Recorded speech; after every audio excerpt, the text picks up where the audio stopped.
board meeting started tonight, so if we could rise for the Pledge of Allegiance.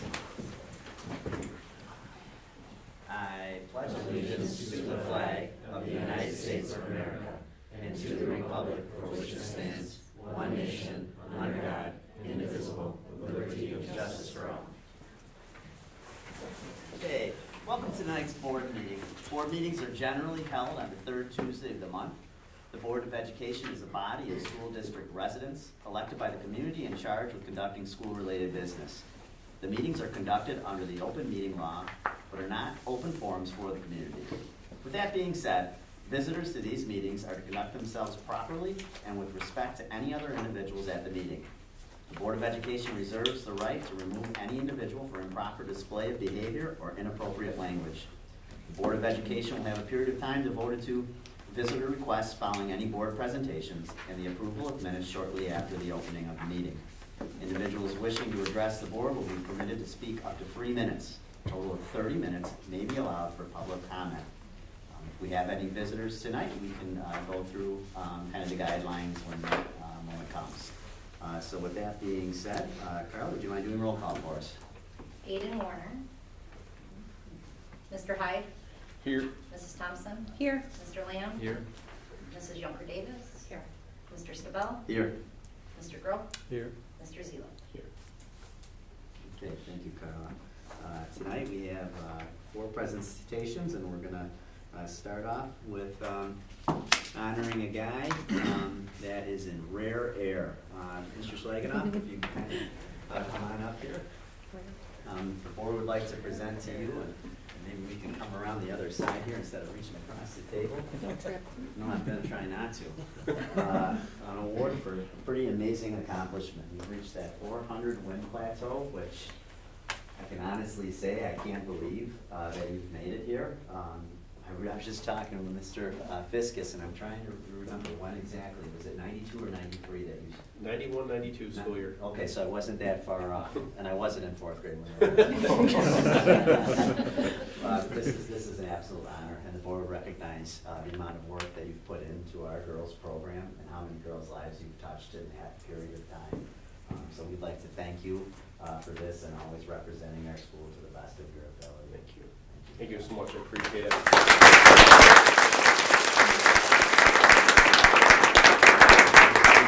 Thank you. Congratulations. Job coach. Congratulations. Thank you. Okay, first presentation for the night is coming from the Haxton Library, and we've got Carol D'Alba and Lynette Crawford here to talk about us where the Haxton Library is and where it would like to be in the very near future. So welcome, ladies. Well, thank you very much. Thanks for putting us on the agenda. We appreciate it. I'm currently serving as the president of the Board of Trustees at the Haxton Library, and Lynette and I are here to formally announce the Haxton Library's plans to recharter from a public library to a school district library. And we wanted to clarify what that really means, because it sounds like it means something that it doesn't.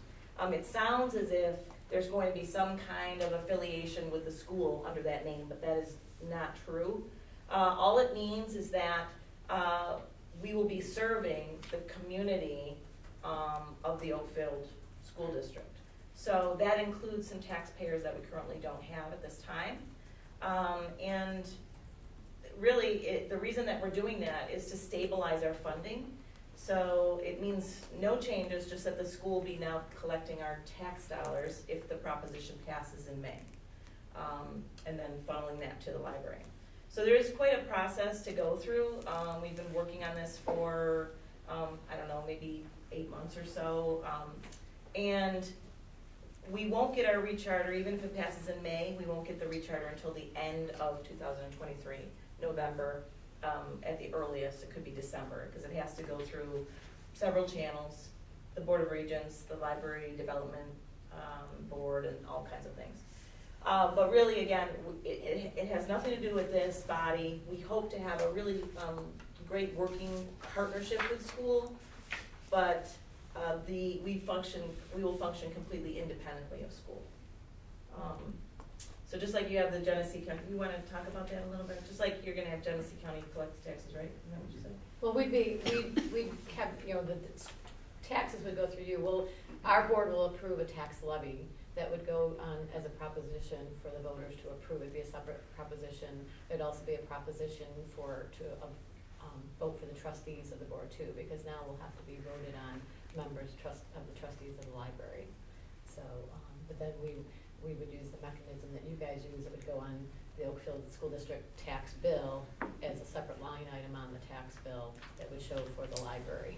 And then, you know, with your taxing mechanism to collect the taxes would be the same for us. And then once it gets approved through, like what Carol said, it's got to go through the library, Department of Library, you know, that goes to them hopefully by July. If we don't get everything to them by July, or they don't meet on it in July, they don't meet in August, so then it wouldn't get done until September, then it's got to go to the Board of Regents for approval. So that's where that process could take, so it might not even get to the Board of Regents for approval until October. And we can't, even though you guys would start collecting it, if it does get approved from the voters and you guys start collecting it on the tax bill, you can't even fund any of it to us until we reach that approval with the Regents Board.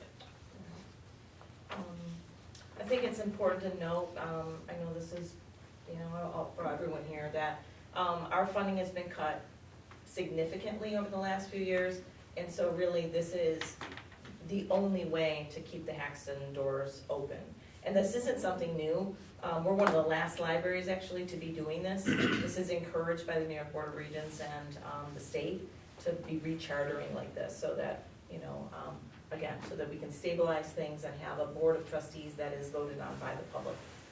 So, is there any questions that we can answer for you? So just a little more clarity, Carol. Right now, currently, this is coming out so it's being funded through the town, correct? Correct. And we would see that tax on our town taxes, Correct. And then it would shift. It would shift. Right, anybody that lives in the village or town of Oakfield now see that on our town tax bill, our county tax bill as a separate line item. But it So wouldn't now be- it won't be on that tax bill anymore as a separate line item, it'll come onto the schools. Right. But what Carol was referring to is what would be different is like Town of Alabama. Town of Alabama does give $5,000 of funding to the library now. It's not a line item on their tax bill, so like Town of Alabama residents will now see that line item on the school bill for the library. Town of Batavia residents that are in the Oakfield School District, they'll now see it. But they don't get, you know, because the library in Batavia, that's on the Batavia City Schools tax roll. So anybody that's in the town of Batavia is not gonna get taxed on two libraries, okay? I know on our tax roll, there's one or two properties in Medina, I think, so that'll be due on their tax bill. So there's certain communities that haven't seen it as a separate line item, but none of those communities now that will start to see it on the school district tax bill aren't getting a charge from a different district for that, for a library charge. And that would be the stabilizing factor, right? Yes. Because currently, the budget has dropped considerably. Yeah. Significantly, Yeah. right? We're barely keeping the doors open Yeah, right now. before COVID, I mean, I'm new to the library board, I just came on in July, I replaced Sam. You were getting like around 115 or 120 from the town, and now we're down to 80. 123, I think we were Yeah, getting. so you're up over, before the pandemic, we were getting over 123 from the town, and that's what was going on in that tax bill as a separate line item, and now they're only getting 80,000 funding from And that's it. not shaming the town, that's a reduction It's just- across the board through all, for all different things, so. Yeah. Correct. Just, it's something that we need to consider and make sure that we're not just associated with our school district. This is completely separate, it's just the It's mechanism. separate, just the mechanism. Right. Yeah. And the message has to be out there. I mean, obviously, we want to work with the school district too. I mean, it's a joint process, you know, I mean, the library supports so many of, you know, our students and everything else. And, I mean, just coming new onto the board for the library, I'm amazed at the programs that they're doing. I mean, I've lived here my whole life, and I used it, my kids used it, but, you know, now that I don't have little children, I forget all the programs they're doing and the adult programs. I mean, they're doing a lot of things down at that library that are really great for our Yeah. community. Just to finish up while we have this, well, this is being broadcast, as I understand, right? We want to tell everyone, like, this library is, other libraries can't believe the volume that we do at our library, to be honest with you. And it's becoming more of a community center than a library. Like, we're really branching out in a lot of different ways. So it's not just a place to get books anymore. I mean, you know, this is a place where people go to do arts and crafts, they do, you know, there's all kinds of things going on at that place. Well, and look at the programs they brought this summer. Yeah. I mean, there were a lot of Go Art funding programs we did this Right. summer too, so. Okay. Any questions? How many districts are left in Genesee County that are, or libraries that are not part of a district? In Genesee County, Mhm. Isn't it just Virgin? I think it's just Virgin, and they are working on a recharter now, so I'm pretty sure that's the only one in Genesee County. Yeah, And because recently Pavilion other- just did it, Corfu just did it, Yeah. Okay. Alexander, well, Well, done it recently. So would this then give you guys the ability, you guys will set your own budget? Yes. Yes. And then that would come out, so I guess one of my questions is when somebody gets their school bill, I don't understand it's a separate line item, but how easily are people gonna look at that and say, oh, it's my school taxes are going up? And like, how clear is that? I think it's all gonna be the messaging that we work on, you know, developing that message, right? I mean, because you don't wanna, you know, when we have the public meeting for the school district vote, those questions are gonna come up, you know, so we've gone out and met with the town of Alabama and got the message in there, because I mean, it's all the stakeholders, you guys, town of Alabama, town of Oakfield, the village of Oakfield, you know, all the stakeholders that can help get that right message out there, that it's not, you know, that this was, I mean, if you look at your town of Oakfield, your county bill, you'll see it as a line item, so it's that kind of messaging that we need to make sure that they realize it's just taking it from here and putting it to here. and We that- have a campaign manager that was hired and with help from NIOGA and some other places, right? And that, we will be doing a public mailing 2 times, I believe, by law through our attorney, that will spread that messaging to everyone in the district. So, you know, whoever your mailings go to, we will be using that to send that message and clarify that. And then- There's gonna be certain things we have to follow too, like we have to have that message out to the mailings that have to get done. Certain amount. Yeah, just like the school does. So then will that budget then be voted on by the public each year as well? No, only when we raise it. Okay, And so, we have been advised, you know, to go out with a fair budget that will sustain us for the next couple of years, so that we don't have to do that. Yeah, we're planning that now. So we will go, on every May, we'll have a trustee up for a vote, because we will be doing a rotating, ballot, but other than that, we don't foresee that happening. so then would that vote for the trustee take place when we do the school vote as well? Correct. Okay. So usually one a year.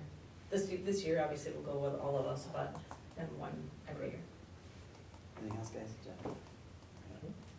You are looking to do this coming budget vote for the school in May, correct? Yes, our attorney has been giving your attorney's information, apparently he's worked with your attorney before. Okay, And so they, you know, I'm not sure where they are in their communication process, but I did speak with him last week and he is on top of it, so they'll be doing it soon. all right.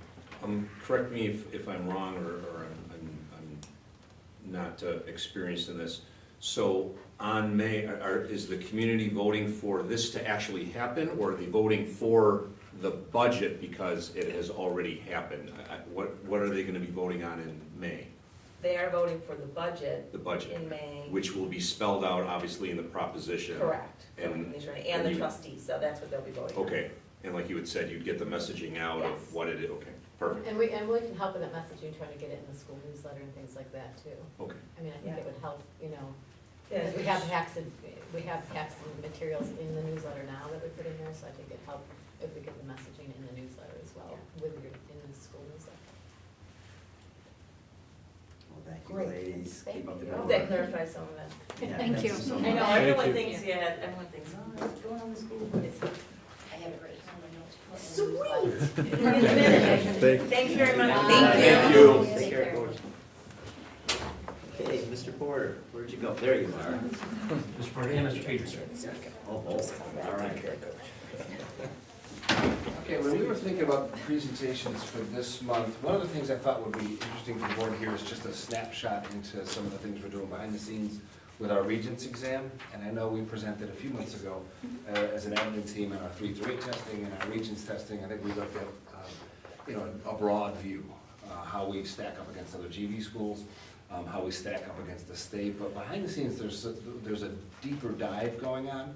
And I thought I would bring in Mr. Porter, just to give you a sense of what's going on across our department level. So I'll turn it over to Dave. Dave works as one of our co-chairs for our science department. So Dave, I'll turn it over, and you can talk about the process you're using for chemistry, and then the science department in general, so. Thanks, Mr. Peterson, Mr. Sabell, Mr. Fiskus, and the board. Thank you so much for your time this evening. A little bit about my process of what I'm doing for this item analysis. My kids took the Regents exam last June. Sadly, I was not here. I now have a 7.5-month-old at home, so that took place the week before Regents has happened, pulling me away from here. Wouldn't trade it for anything. So I get numbers back from the state, from BOCES, after they've run my kids' Scantrons through their machine. My kids get their scores. I get an itemized list of how many kids answered each question with which answer. And so from there, I can see what percentage of my kids got those, each question, all 85 questions, correct or incorrect, and what they thought might be the right answer, moving on from there. So I established like a floor level for my kids. I probably set the bar maybe a little bit too high for myself, but I said 65% is my floor.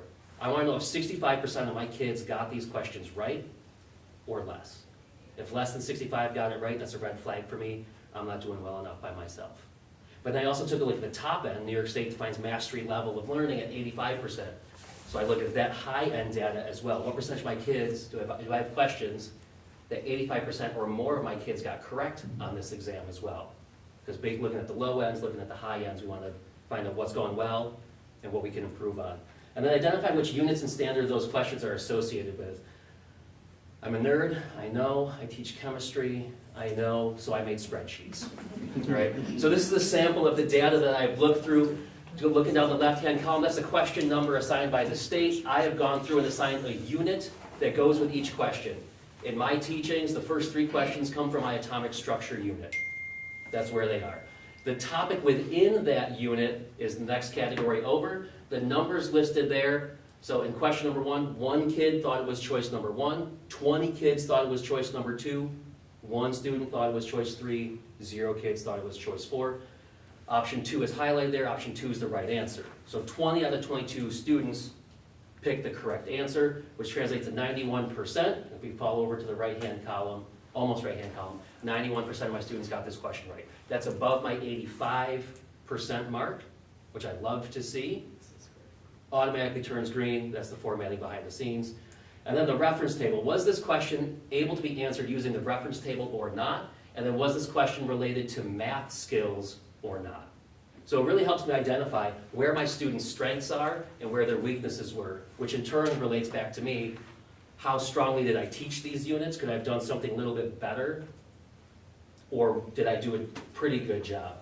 So then after going through all 85 questions, having them sorted, here are my 13 units throughout the year with the number of questions assigned on the test that belong to that unit. The percentage of the exam that that unit covers, and again, break down question by question. Within this unit, the acid-base unit, AB at the very top of that dark red, there are 7 questions that makes up 8% of the exam. 2 of those 7 questions, my kids scored 85% or higher. 85% of my kids answered those right. 71% was 65% or higher, 29% under 65. To me, that's a pretty strong unit. Out of 7 questions, 70% of the time my kids are getting this right. Right? So then looking down, obviously there are some units, the atomic structure unit, the bonding unit, where under 65, that red category, those are units I need to improve on. And at the bottom, I broke it down, the test is broken down into multiple choice and free response questions. So is there a difference in my students how they perform on a multiple guess question or something where they need to construct their answer themselves? And my data says, oh, there is. Multiple choice question, my kids get those right 64% of the time, where the free response, they get them right 49% of the time. 50-50, pretty good, but a hair on the low side for me. So Matt posed us department chairs, posed to our departments some questions, and I just picked 4 of them. I think Matt gave us 8 or 9 to look at. I just picked 4 that spoke to me while preparing for tonight. So what stands out as I look at this item analysis? First off, there are a lot of units that my students do well on, and I love it. And then after digging a little deeper, after poring over these spreadsheets and poring over the data, there are some inconsistencies. So atomic structure unit, there are 7 questions where one concept that shows up in 3 of those 7 questions. 2 of those questions end up in that plus 85 category, and the 3rd question ends up in that under 65 category. When I say my students know that content, absolutely. Absolutely they do. So is one question going to make or break what we're doing here? Maybe, maybe not, but I can tell you those other 2 questions were 100% got it right and 91% got it right. I'll take those numbers, 2 out of 3. The next question we're looking at. What stands out to you as you look at the exam in regard to skills or knowledge students are being assessed on, and what standards show up most frequently?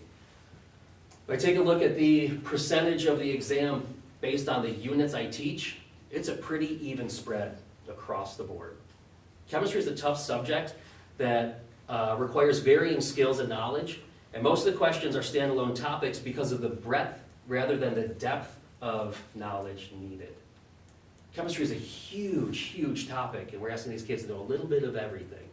So as we look through, if we were to look through the topics of everything on here, not many of those topics repeat. There's almost 85 standalone questions.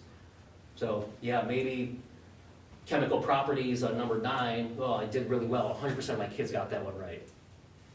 Oh, great. But that might be the only question that's on there that talks about chemical properties. So it's tough to say, like, well, did I do well or did I not do well? There's a little give and take there as it goes with that. Wrong way. Definitely wrong way. All right. So based on what you discover, is there a need to review your lessons? Is there a need to adjust what you teach and or how much time you spend on each specific unit? There's always a need to review the lessons. There's always a need to revamp what you do. Teaching the same thing even 3rd period to 4th period, I'm going to change what I do. I'm going to change the analogy that I use with my kids, and it might stick better. Of course, there's need year after year to go back and review what I'm doing and how I teach it.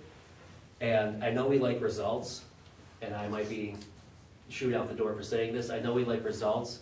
However, I know when I'm teaching my kids at Regents Chemistry, I'm preparing them for future coursework when they take my class next year in AP Chemistry. I know I'm setting a foundation of problem-solving skills and conceptual thinking that's going to make them better scientists and prepare them for future coursework at the college level when they want to take physics with Mrs. Rushlow or go back to take AP Bio with Mr. Loophole. And they're going to take those skills to their other courses as well, and it's going to benefit us as a district, raising that level, and it's going to raise our community as well on top of that. So yeah, the numbers are good. I'll argue they're pretty good, but there's definitely need for improvement. My last question, what action should we take to achieve our goal on raising student achievement on the Regents exam? And here's where the big part comes in. I look at those numbers on these 5 units, and I really struggled with atomic structure and bonding. And for me, I know those units are 2 of the first 4 units I teach. Before Thanksgiving rolls around, I'm done with the bonding unit. So this year I've already started to prepare for this. We're 8 weeks into Regents review. Mr. Porter, we're only halfway through the school year, and you've already reviewed for 8 weeks. Yeah, I know. Because if we reviewed now for 8 weeks, by the time June rolls around, they're gonna take this test. They've seen these questions now from September, October, every week for the next 20 weeks. It's gonna be less push the day before the exam to go back to October in our heads and try to make up for it. There are some extra labs that I've tucked into the year this year that really concrete and really ground the kids into the learning in these weaker units that I have. And talking about the multiple choice versus the free response, at one of our faculty meetings, Matt has encouraged us to include some writing implementation into our classroom. So there are a few different writing techniques, and I have Paige in class. We have our questions of the week, and every single one of those is a free response type question where I provide them a sentence stem, and they have to finish the sentence 3 times.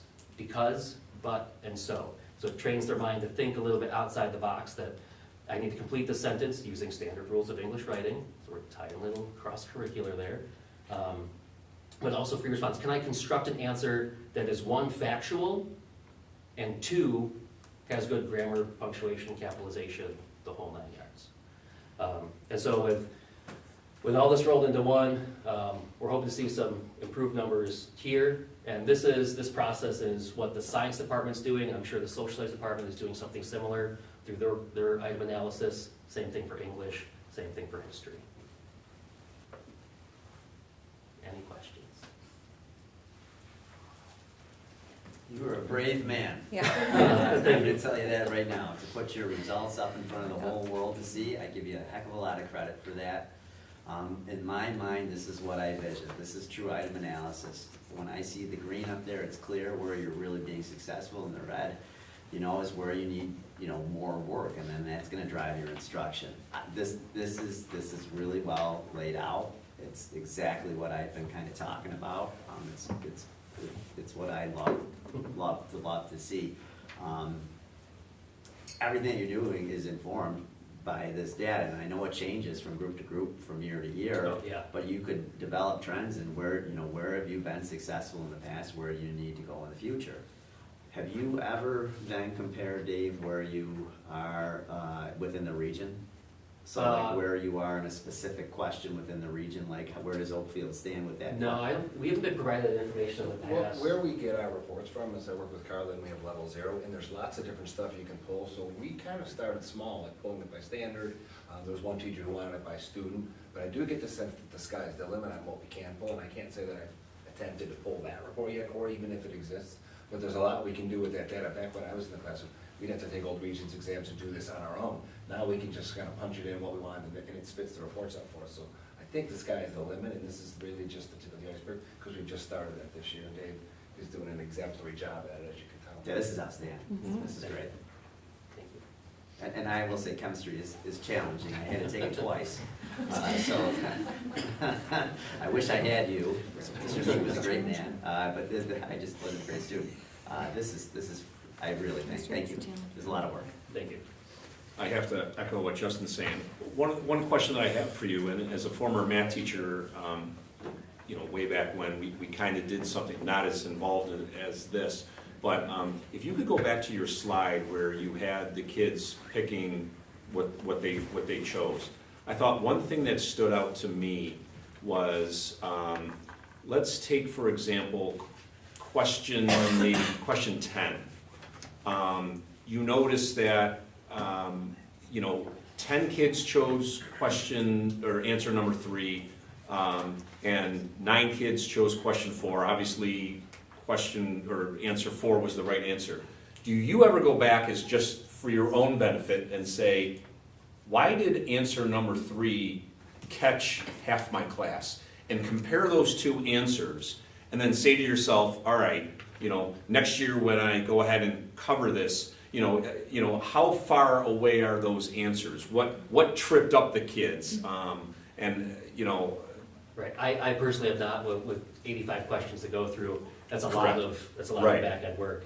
But you're right, that would be something to look at, like question 5, I don't need to go look at that one. They all got that one right. Right. But you're right, question 10, half my kids picked an incorrect Right, answer. or a so- question where, 15 out of the 22 had it wrong, and they all picked the same answer. Right. You go back and say, Was it the why language was, in the question? was it the language in the question, was, Should've been a why trick was this question. answer just Right. popping out at Yeah, them, the same that it kind of caught them? Because, we always think in a multiple choice, obviously, there's always a right answer, there's always a close second, and the other two really don't matter. Right. So, but I think it's fantastic work in doing all of this, and it's absolutely needed. You're doing a phenomenal job, and that's why you have such great success with your kids. You're a fantastic teacher. I will tell the board that my daughter 2 years ago was struggling with her chemistry teacher in our district, and Mr. Porter helped her out, Saved the day. and she rocked it. And she still says, I kind of wish I went to Oakfield, I like your teachers over there.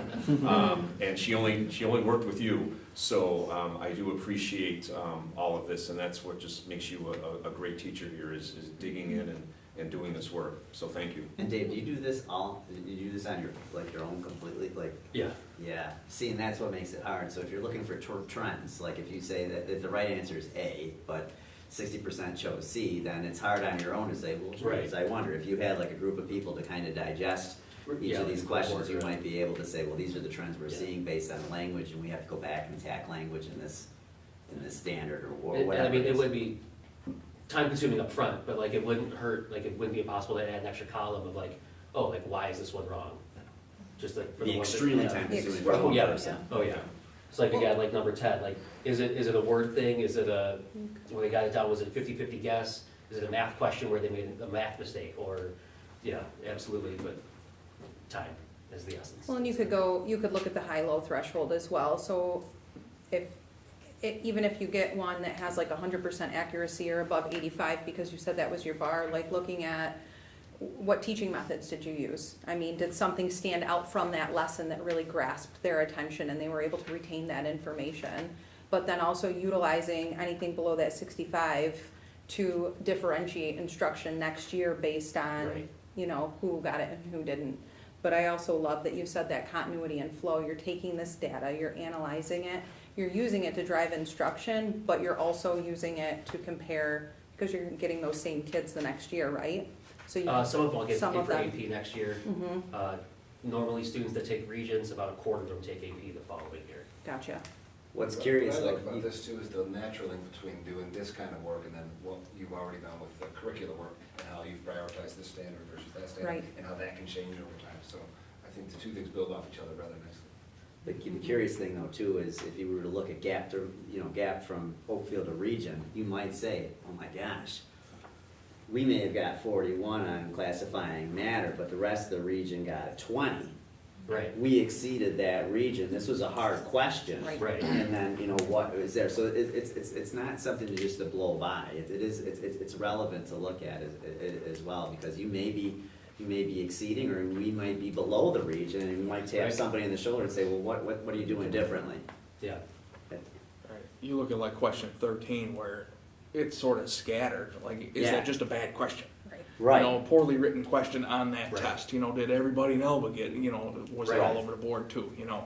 And then, you know, not to take any pressure off of you, but maybe that ain't your fault. Yeah. You know, to Right. where, you know, it's just a bad written, you know, I don't know, I look at things like that too, Right. where, and like, for me personally, like, because, knowing the exam and knowing what table F is, I know table F is just a hard reference table to read.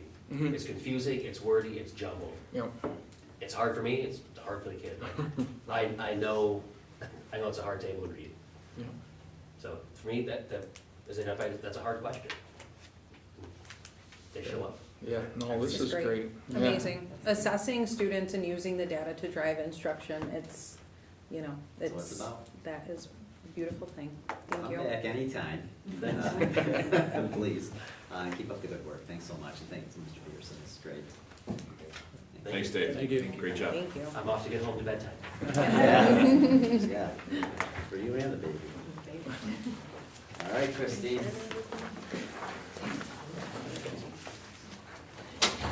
It's just this thing. You're not on the phone.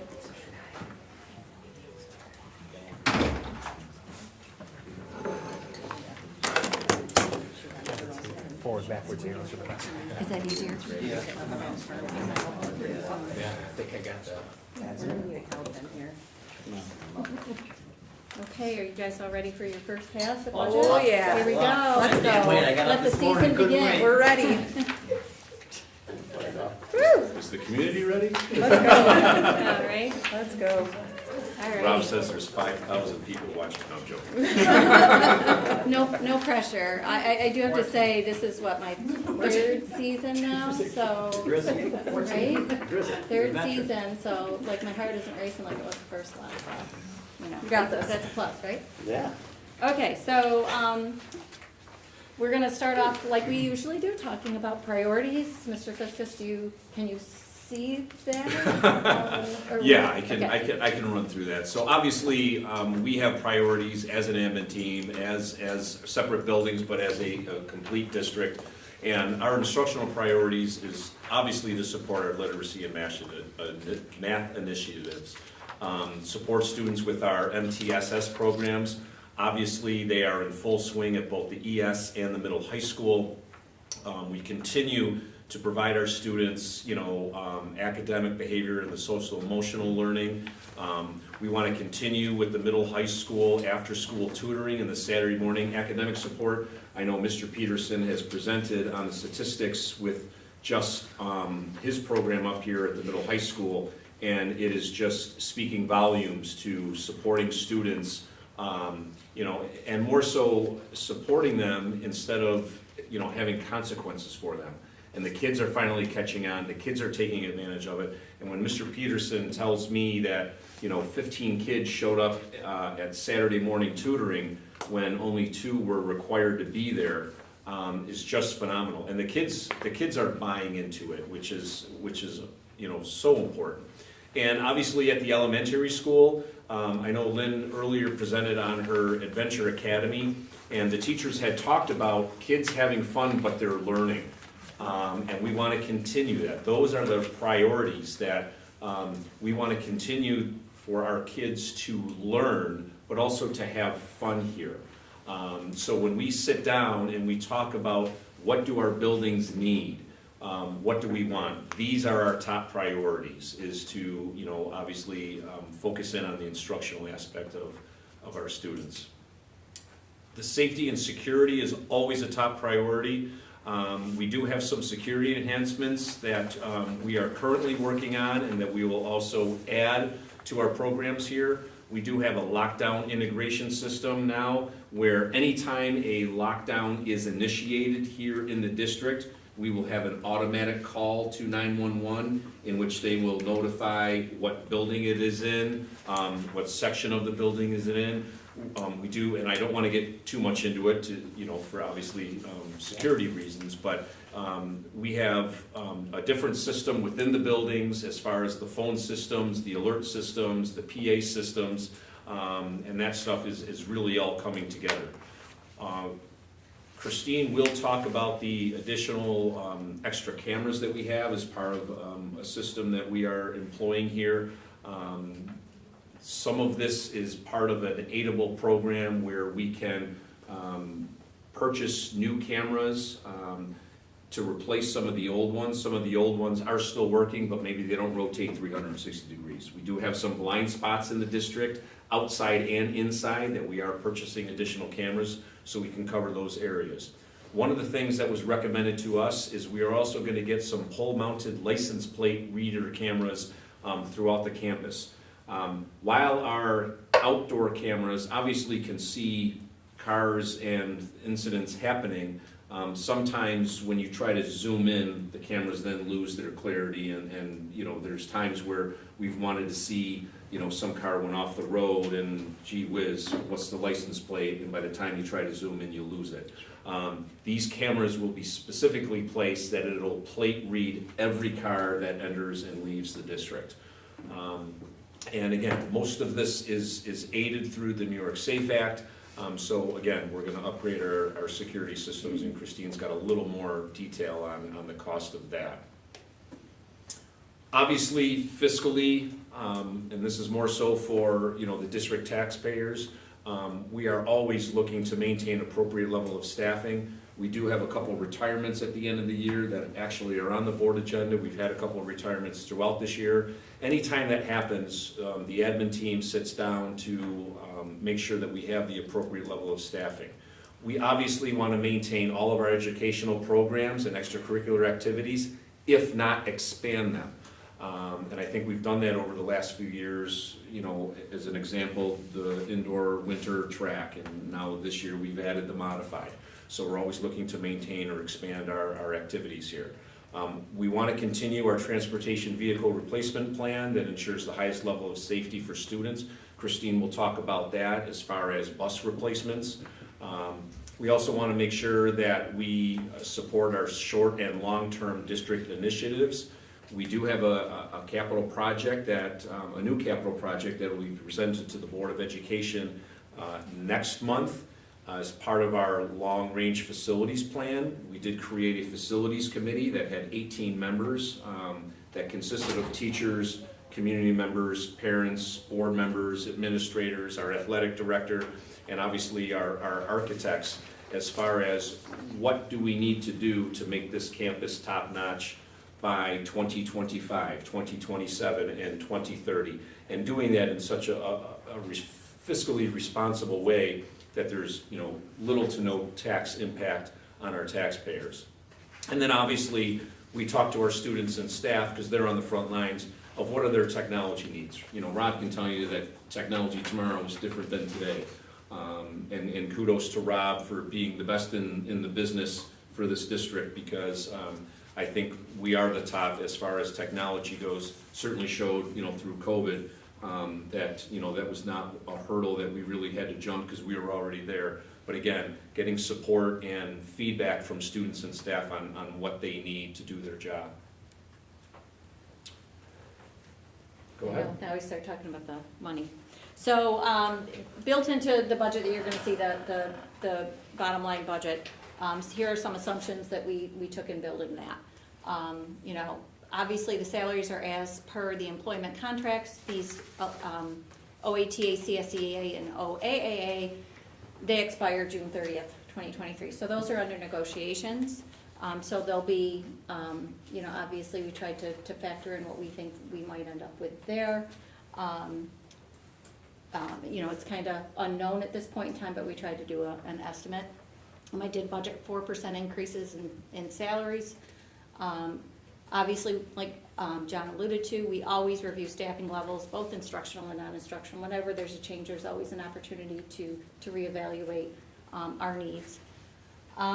Benefits, we budgeted health insurance at 10% increase. The TRS rate goes down slightly, and our ERS rate goes up slightly. So there's that. Equipment, our buses, next year, we want to continue with replacing the 2 larger buses. The price went up significantly this year. We usually budget $290. It's going to be $350 is the quote that we got. One of the things we're going to try to do to mitigate that is on the revenue side of our budget, instead of trading in the buses and getting what they'll give us for it, we're actually going to put them on the auction block, and we feel that we'll get a better return on our money for that. So we're going to take a different approach to it. You know, we typically, these aren't like a big significant increase to budgets, but just wanted to point them out. We always budget for equipment replacement in our buildings and grounds department as well.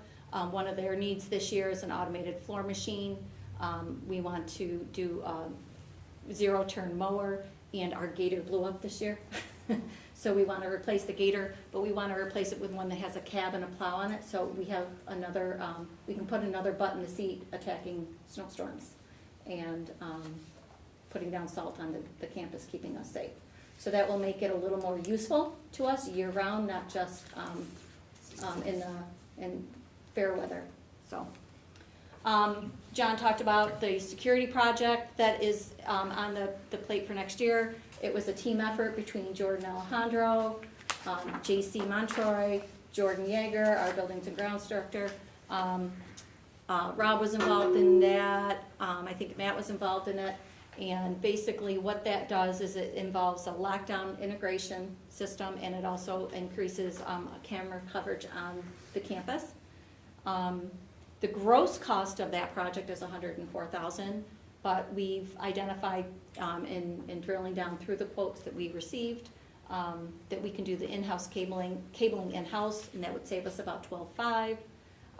The net cost then on in this budget is $92,000, but we will get New York Safe Act aid. We would receive that in the subsequent year. It's basically building aid, but it doesn't factor into that maximum cost allowance. But it's a separate bucket. So the net cost to the district for a project like this is $35,780. Capital projects, as you can see out front, I don't know if you got a chance to take a look at the hive being drawn on the floor out in the foyer, but that's coming to an end. We've submitted our final cost reports in December for that, and we have a remaining $124,613 for that. And our plan is to do a phase 2 project with it and combine it with our annual capital outlay projects that we do. We do 100 every year, we've budgeted it consistently, they've been very good for the district. Historically, we got the, most recently, the rear bus loop and athletic entrances, which look really nice with the lighting, and it's a nice entrance way now. This year is the elementary school gym bleachers and dividers. We feel that, I think that's getting done in April and May, that'll be complete. So the plan next year is to do a HVAC project work here at the high school. We always say and flooring, because if there's a little bit left at the end, you can probably do 4 classrooms of carpeting with that new carpet and replace it for $20K, and you can, you get 8 on it.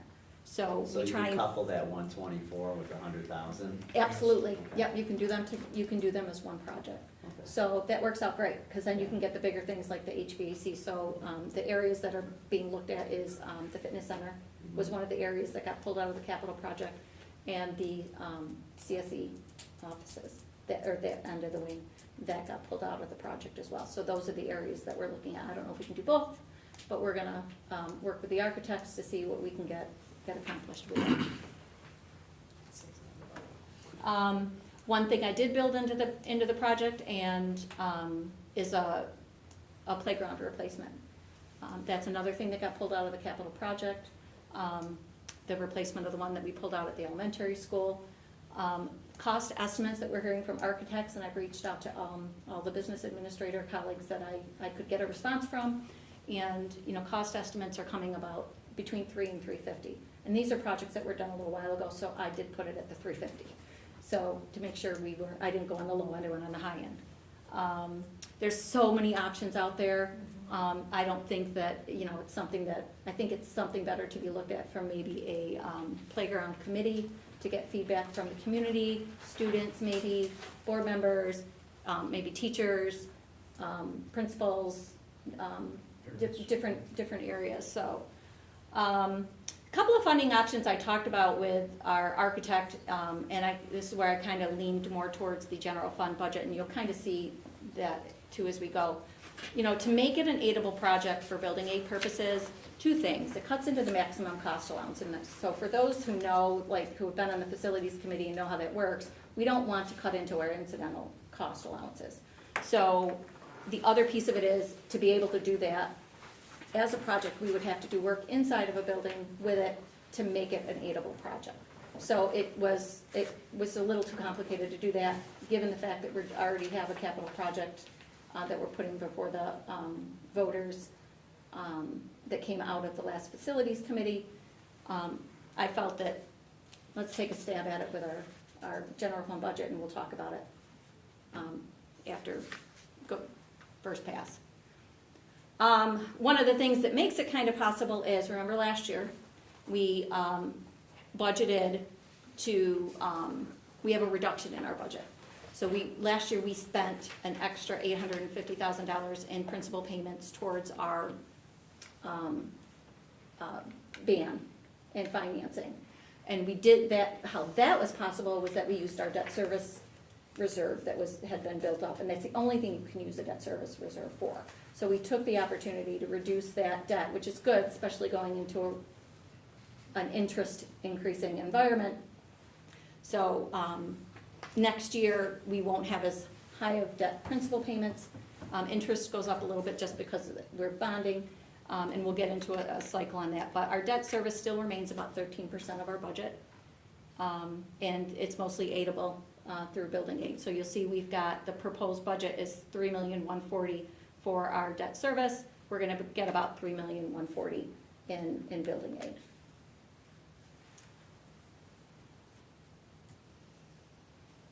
At this point in time, I'm projecting, again, that includes the projects that we're talking about, the security project, doing a playground, and the other regular increases that we have, a preliminary budget of $24,057,200, which represents a $467,000 increase from the prior year's budget, with an increase of 1.98%.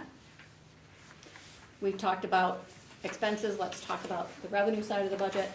CPIU for in calculations for the tax cap, because CPIU is at 8%, we are still, because of the tax cap legislation, capped at 2%. So and you've all seen it here, board members at least, the tax cap calculation's pretty complicated. Builds off of the prior year's tax levy as a base. Christine, what was CPIU again? What does that stand for? I can't. You had to ask me that. Yeah, I'm sorry. It's I don't a think it's price a- index. consumer price index, but I don't know what Sorry the to U bother stands you. for. I don't know what the year is. I don't know Just- either. Just usually CPI.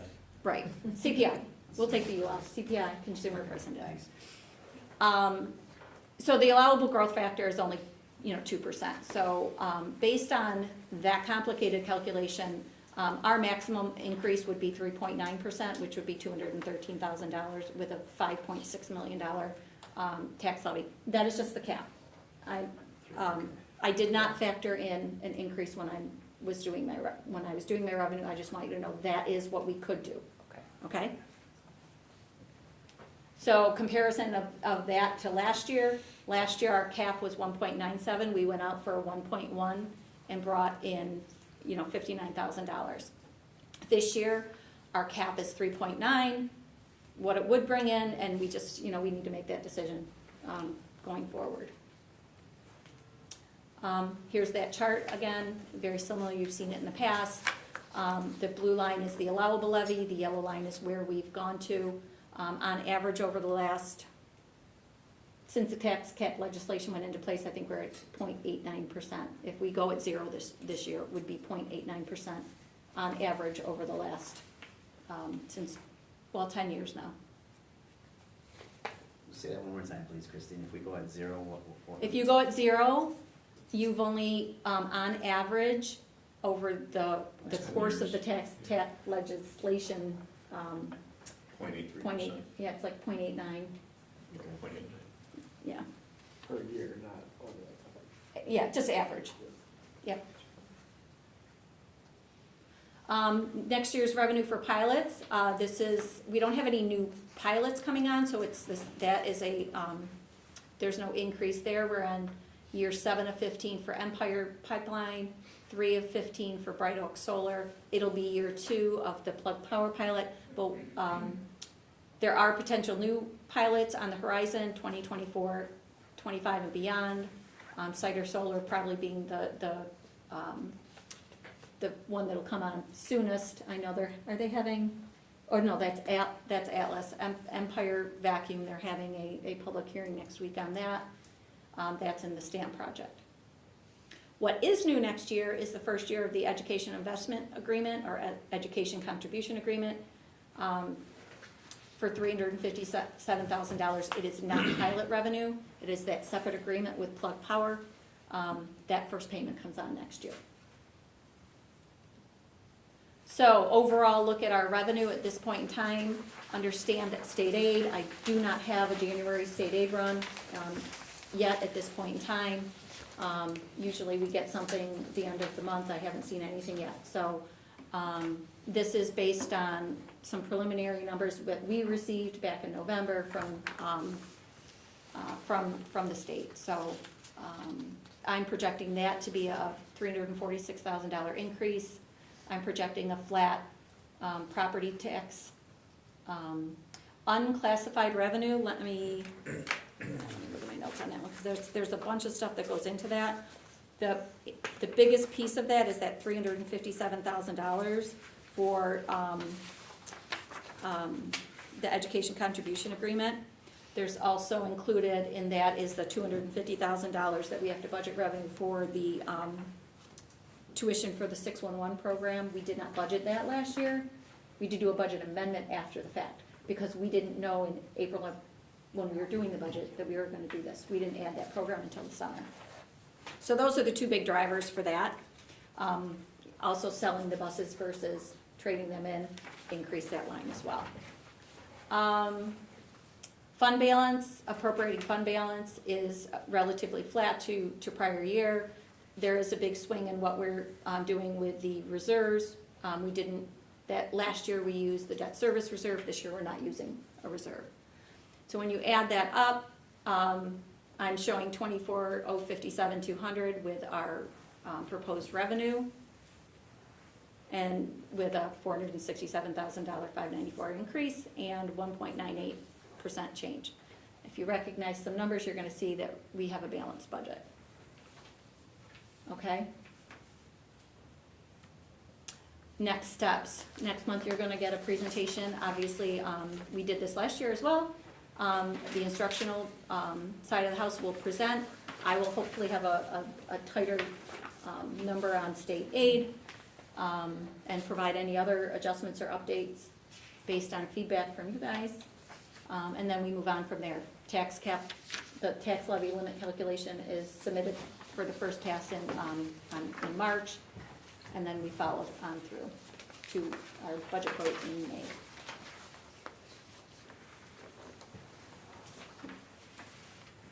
I know it's a lot of information.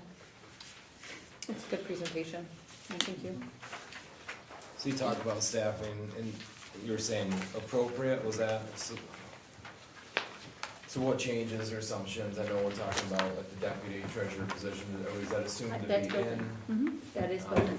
Anything else assumed to be out or in terms of the retirements or the changes? The only thing that we're currently discussing, we do have Rosie's position down at the elementary. She is retiring.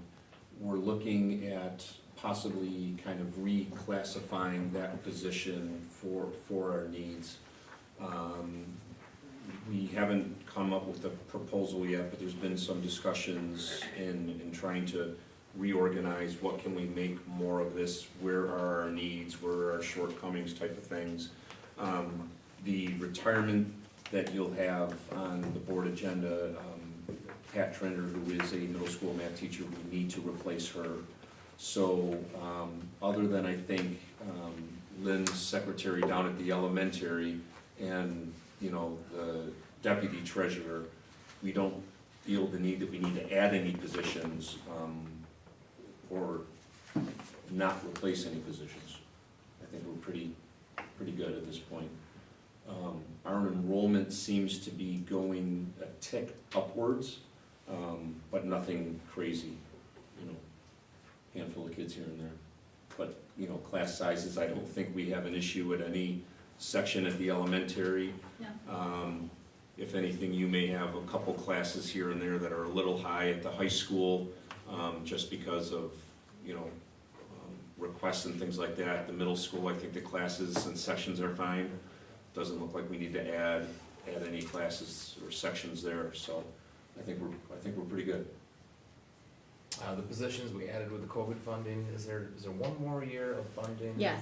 Is it 2 positions? What was it? Was it math and literacy? So or- there was math, lit, social worker, and Wasn't that it? I'm looking at Lynn because she I always. believe that's it, just those I two think that was positions. it. Just those three. And there's Because one more our- year of funding for that, or what is that? So we got one more year of funding of that, or this Coming- year will be the last year of that. This So school year. we need to start thinking about how we, either bring that back in. Obviously, we always have that education contribution, and in my head, I always think like $100K a person when you add in benefits and this and that, just rounding, very much just rounding. We could easily absorb that first year and then, just kind of ramp up a little bit. I did budget a little extra in the revenue, or in the salary lines as a cushion. We need to ramp up to that. I don't want it to be a big hit, all of a sudden, boom, it's gone, I need $300,000 to keep these people. That's not, doesn't make sense. So, there is a little bit, when I say 4%, it's more than 4%. It's, but it's, And in this proposed budget, there's $350,000 for playground that you won't have to worry about the following year, so. that's correct, something so it'll to help that offset first year cushioning, but I really think that, and we'll also, I think at that point in time, have another pilot coming on. Problem I worry about with the pilots is the downward pressure on the tax cap. What happens when you get yourself into a negative tax cap situation and having to have a supermajority? Our voters have been super supportive of the district, and I think that's indicative that we're doing some really good things here at Oakfield. I don't see that as a huge hurdle. for us, but it depends on that swing and what that looks like. And the climate, you never know with economy, you know how things can change.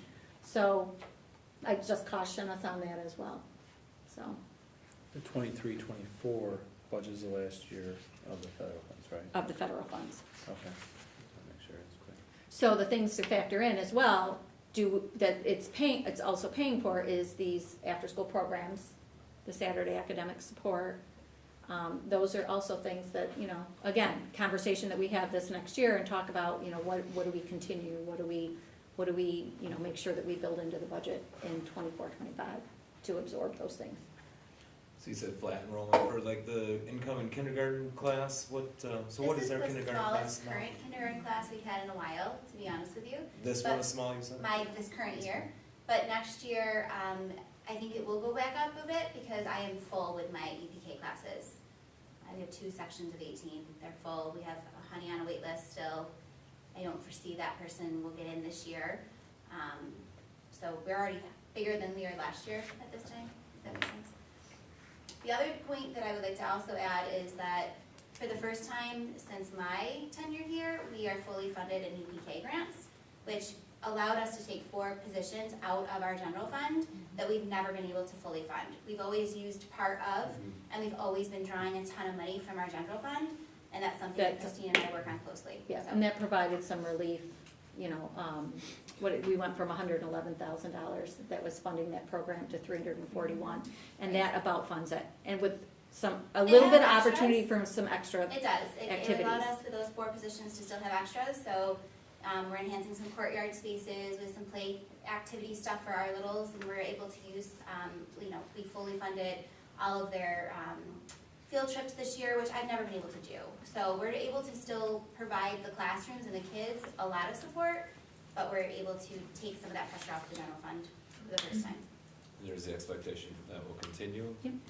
At Yeah, this there's a point. big push right now in New York State to continue to expand. I'm sure Maria probably has way more knowledge on this than I do because I don't have room for 3-year-olds, so I don't really pay attention to that funding, but they are pushing funding out to expand 3-year-old programs, 4-year-old programs, full day versus half day. You know, early intervention is a huge push right now, especially after COVID. So I don't foresee that funding is gonna go away anytime soon. It seemed like through COVID, there was a lot of threats to funding, and if anything, we've emerged to the politicians getting behind funding. Is that fair to say? It is. Mhm. Very much so. And meals is a huge push right now for breakfast and lunch, and to add additional funding for that as well. And that's a state push? Federally. Federal. And federal. And federal. Well, everyone's pushing, yep. Yeah.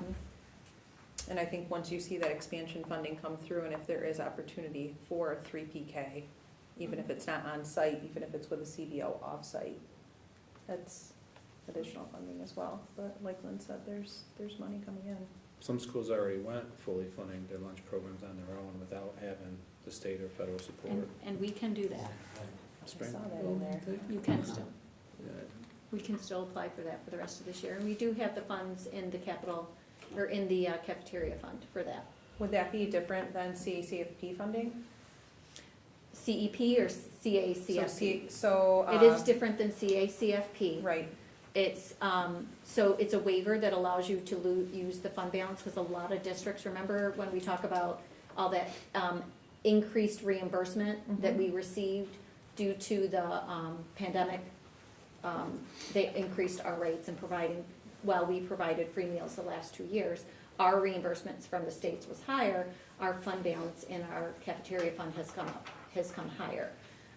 We've been very conservative, Mary's very conservative in her spending, but, because she is concerned and is very much in tune with the price increases that she's seen.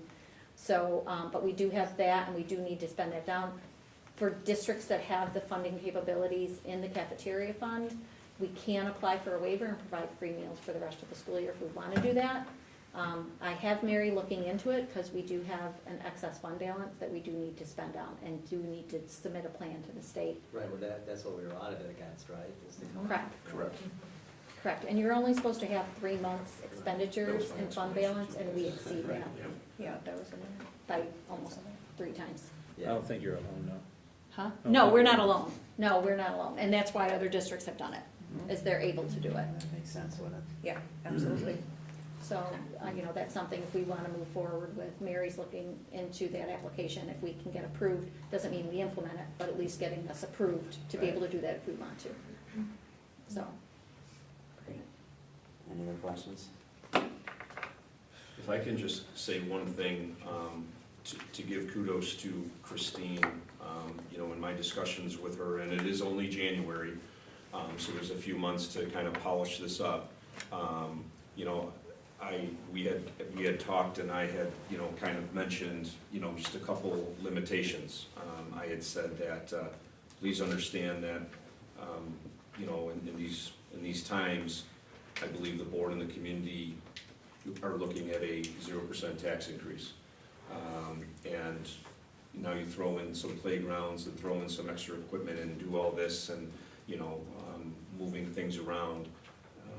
See how well you can make it work and see where we're at.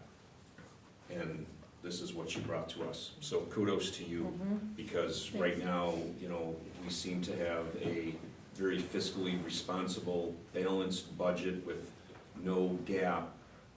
That's at a current 0% and, includes a playground that I know the community has been, and it's always been on our radar when this capital project was completed, is to add that back in.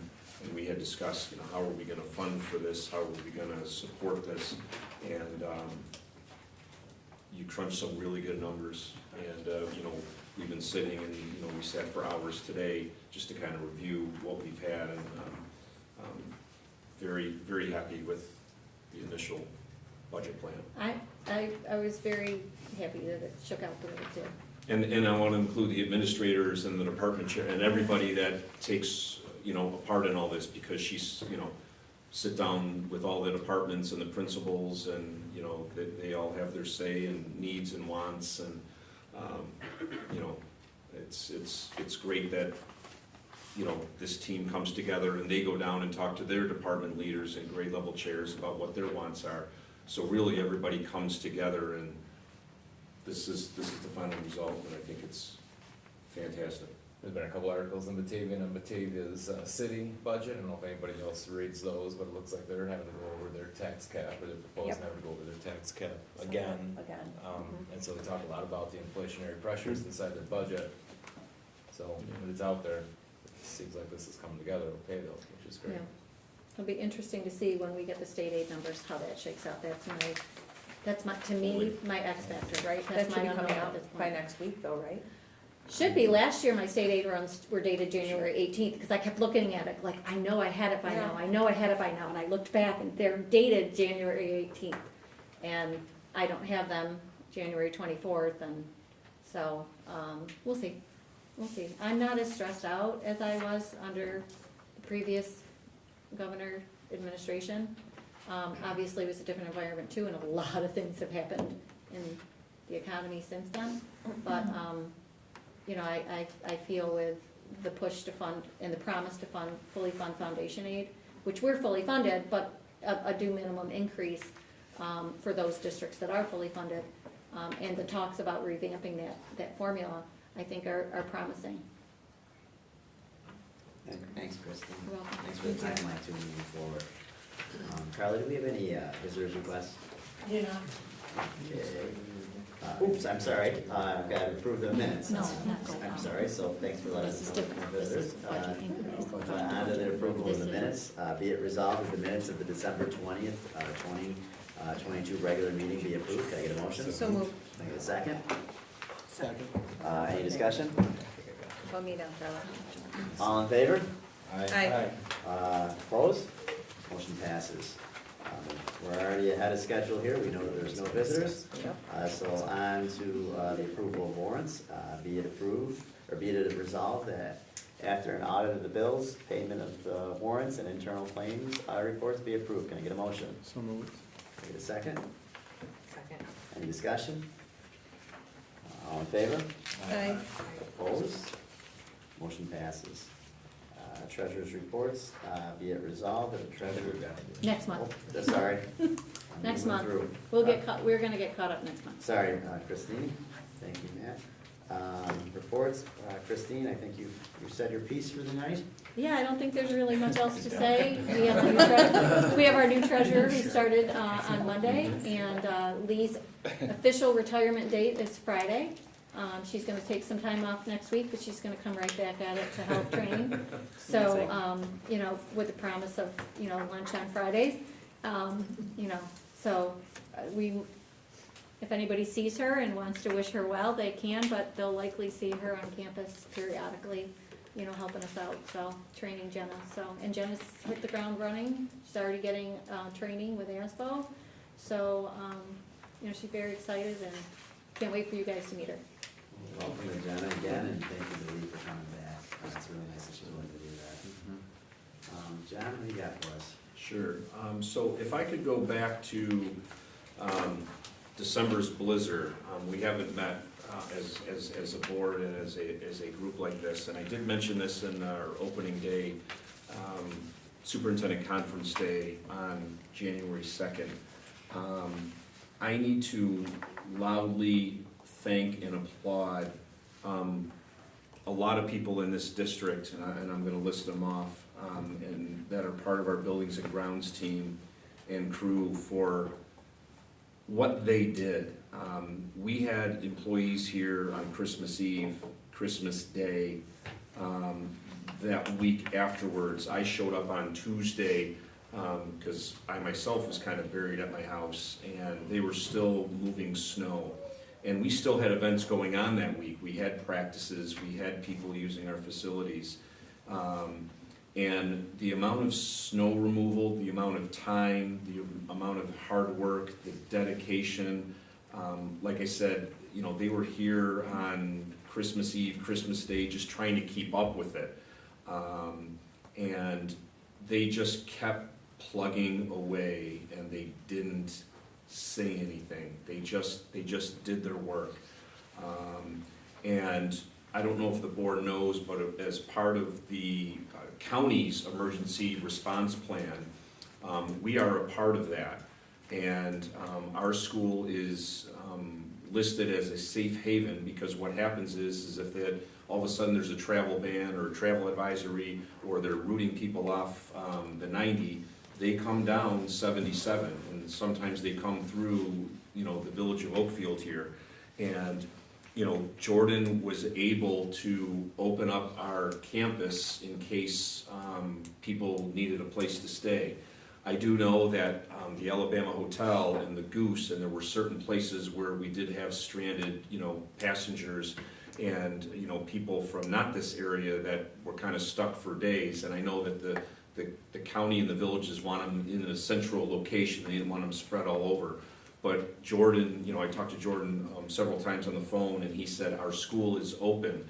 And in talking to the Department of Highway, they ended up coming over and helping us kind of remove the snow, because they used our campus as a parking lot to tow some of these abandoned cars on the road. And so I need to thank Jordan himself for the time he spent on the phone, the time he spent here, making sure before the storm that our generators were working, we had heat, everything was good to go. He was here unlocking doors and turning lights on to make sure that if we needed this place open for people to, you know, if they lost power at the Goose, or, you know, there was an incident, we would be a safe place to be at. So Jordan, thank you. John Mullen, John Kennedy, Aaron Crawford, Jim Lundmark. I do want to say, you know, extra on Jim Lundmark. He was down at the fire hall. He's making soup, he's making dinner, he's making food for the people that were stranded. I know that they had a handful of people down there. So Jim, thank you for that. Justin Olson, Glenn Waldron, Joyce Buchanan, and Bree Clore, they were here. They were here when most of us couldn't be here. And it just goes to show their dedication to this community, to this district, to our, you know, family and friends that live in this area, and our students. So I just need to loudly applaud their work and their time and their efforts. And like I said, I came in Tuesday, and I ended up pulling up front here, and John Kennedy was out front. And I said, hey, how's it going? And he just kept walking. So, it was fantastic to see, and, you know, we were ready to go. And the amount of snowfall and the crazy winds, and you know how the winds whip right through here.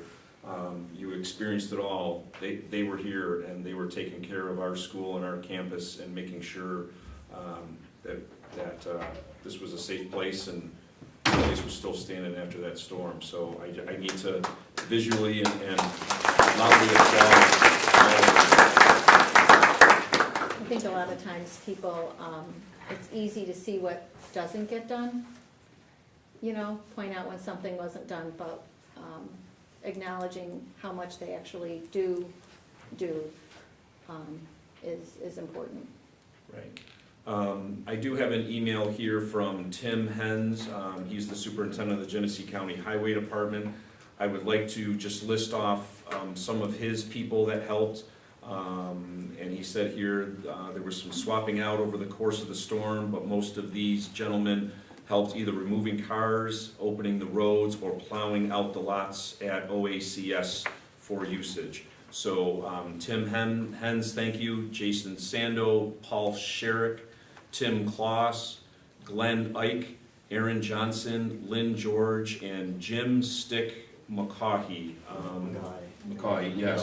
McCaughey. Thank you for your help, your assistance in working with our crews here and the district. And I think, you know, I mean, we came out okay. We did all right, and it's great to see everybody come together in times of need and emergencies like that. So I want to thank them as well.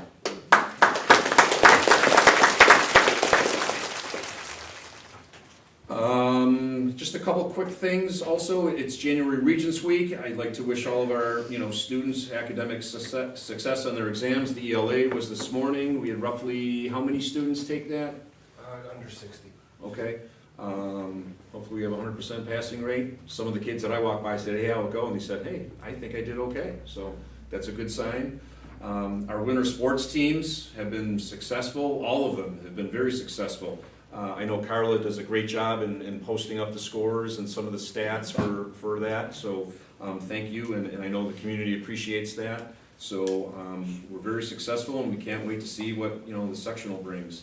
And just a quick capital project update, the terrazzo flooring has started. They've laid the base. If you want to take a look, I sent you guys a photograph of it, and I just want to let the community know that finally I found out why we color by number in elementary school. If you want to take a look out there, they have all of the hexagons laid on the floor, and they have certain numbers in certain areas of what the color is supposed to be. So that was kind of a chuckle this afternoon that I'm like, that's why we did that. But as far as I know, that's all on schedule, and that's all I have. Thanks, John. Michelle isn't here tonight, right? Lucky her. She's got plenty of adventures there. And then Connie, any updates?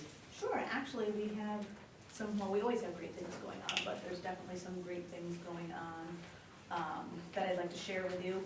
As Mr. Fiskus mentioned, one of our ongoing district priorities is literacy. And we've talked a lot about reading and how we've shifted our reading instruction methods. We've brought on more support to support our middle school and high school students with their reading. But one of the things we forget is literacy is much more than reading. And literacy that I'm going to talk about tonight is math, or writing, but it's not just in writing class. It's not just an ELA class. To be a literate writer, that has to be in math. You have to be a literate writer in social studies, a literate writer in science. It looks a little different in every discipline, but it's equally as important. You heard Mr. Porter talk about how when he looked at his item analysis, wow, they're pretty rocking those multiple choice. They're struggling with the written answers. So we know that's something as a district we need to work on. We've been talking about it. If you recall, last year I shared with you that Mrs. Brooke Miller in 8th grade, we were doing a little pilot and we were bringing back writing to the middle school. She continues to do that this year.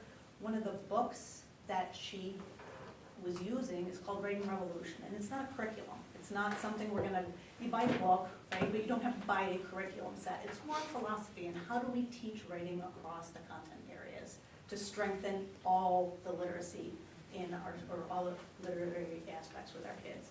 So what has been happening this year, we'll go back a little bit to last summer. So we offered some PD last summer and a few teachers were able to take advantage of it. So our first grade team and a few other elementary teachers took a PD that BOCES offered that came out to Oakfield on this book called The Writing Revolution to figure out how I can incorporate this in my classroom. Come full circle to this year, we have a couple other teachers that have been diving a little bit more deeply into it. Then Mr. Peterson and Mrs. Geller both asked our reading specialist, Chris Asanti, who's kind of taken a deep dive into this, come talk to our staff.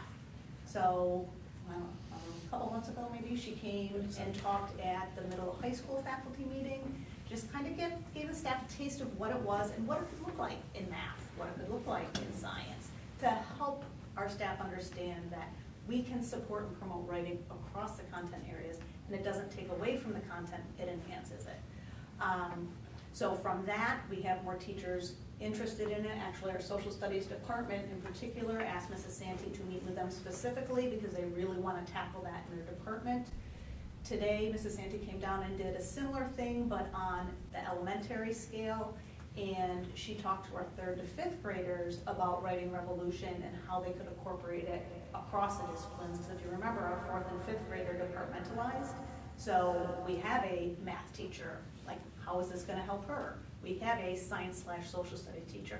How will this help her in her classroom to support learning? So Mrs. Santee did that with them, and already there's been interest. You notice I didn't mention UPK through 2. Well, what Carissa did is she tapped the 1st grade team who did this summer training in the Writing Revolution, and they have been going full force, that 1st grade team, teaching our kids how to write in complete sentences, how to expand your sentences. They're going to start, I think, I visited them when they were talking this afternoon. She said this week or within the next couple of weeks doing, I don't know if you caught this, but you'll recognize Because But So, that Mr. Porter is doing with his high school students. They're gonna be doing this strategy with their 1st grade students. So that 1st grade team facilitated the discussion with UPK through 2nd, because writing looks a little bit different at that level, and how they could start incorporating this as young as kindergarten, as young as pre-K, and what that looked like for them and how they went through the process. So to me, this is really, really exciting news, kind of that organic growth, right? Teachers, they're curious, they want to learn more, we provide them some opportunities, the building leaders provide an opportunity for all of the staff to kind of get a taste for what it is, and it's really starting to grow. So that, to me, is a big win, and then that's when we, again, supporting our literacy initiative, that's right up there, because we know reading and writing are what help our students be successful in no matter what field they go into. So good stuff.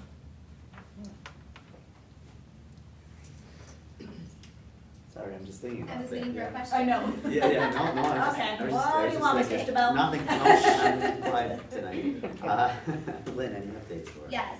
A couple shout outs, High Tech Hornets, they took 1st place in their last competition, and they're going to go to the Finger Lakes region, so they're very excited about traveling there.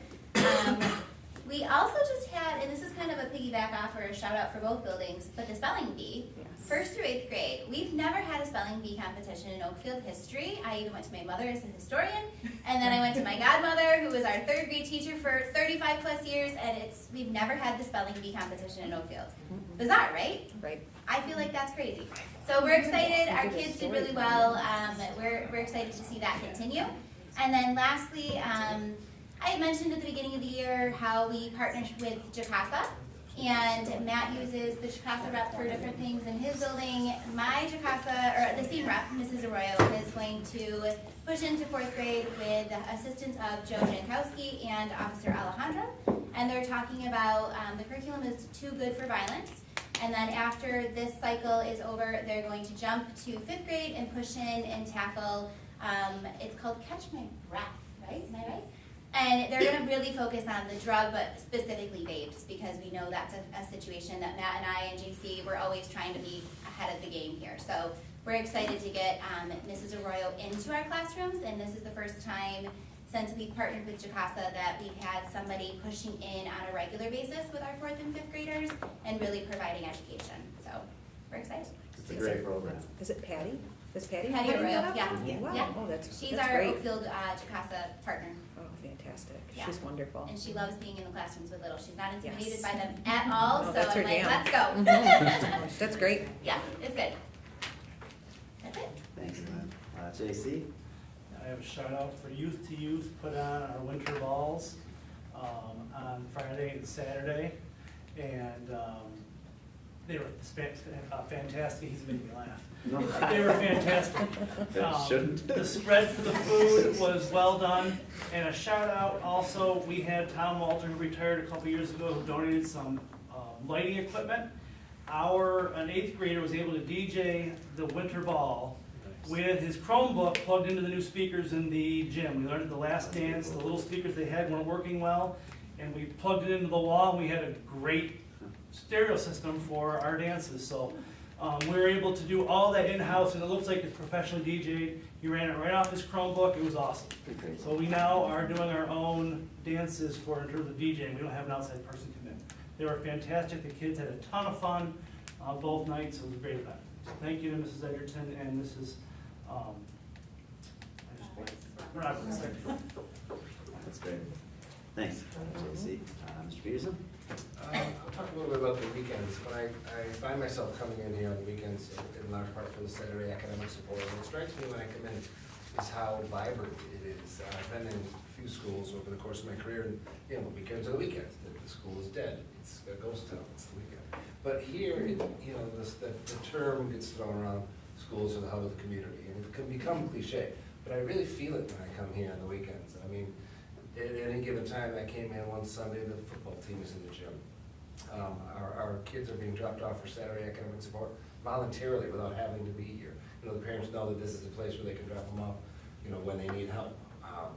We have, obviously the tutoring's going out, the youth sports often are going on. The community band was here this past weekend during the Bills game. I don't know what the audience was for that, but nonetheless, it really is a hub of the community. The Lego team is here on the weekend.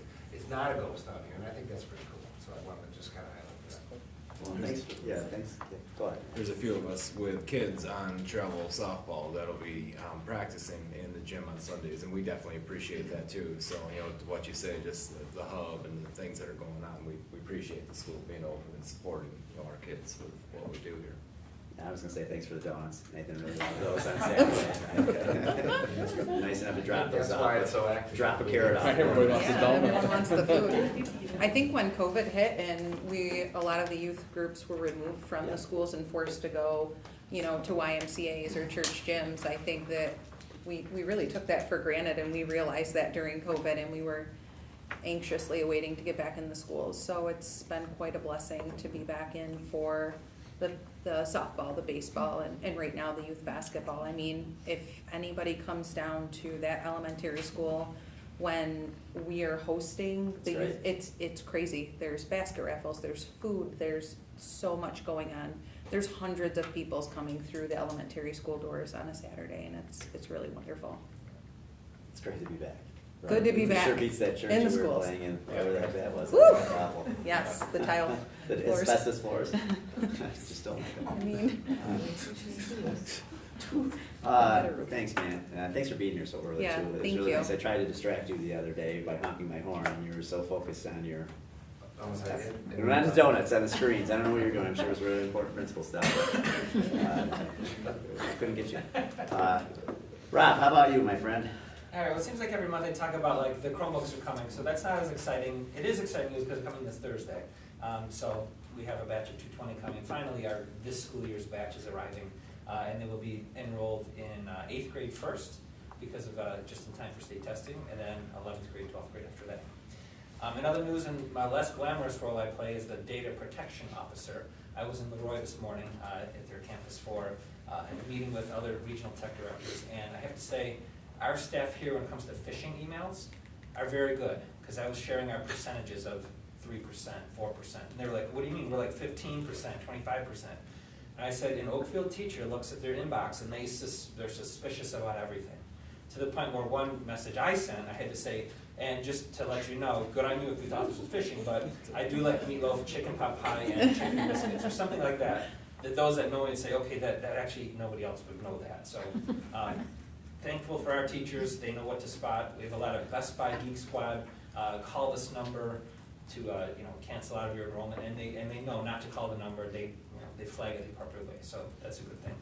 And then the last thing, speaking of high tech, there's a product by Itopia Labs out there that lets you run a virtual machine, where sitting at this Chromebook, which we all have 1,100 Chromebooks in the district, high power that can run software.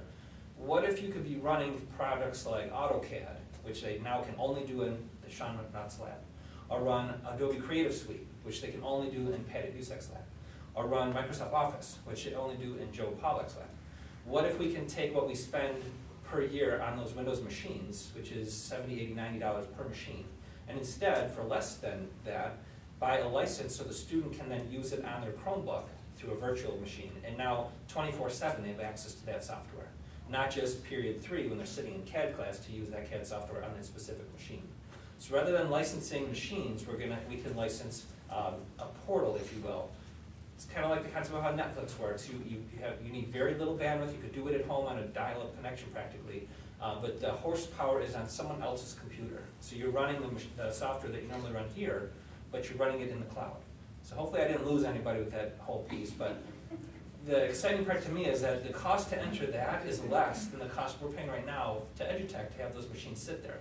And in a lab like Joe Pollack's lab, that machine's sitting there just to run Microsoft Office. We could clearly do that here on a machine that, with Itopia Labs, they're giving us 2022 Office. We're running 2013, and we have to patch it here.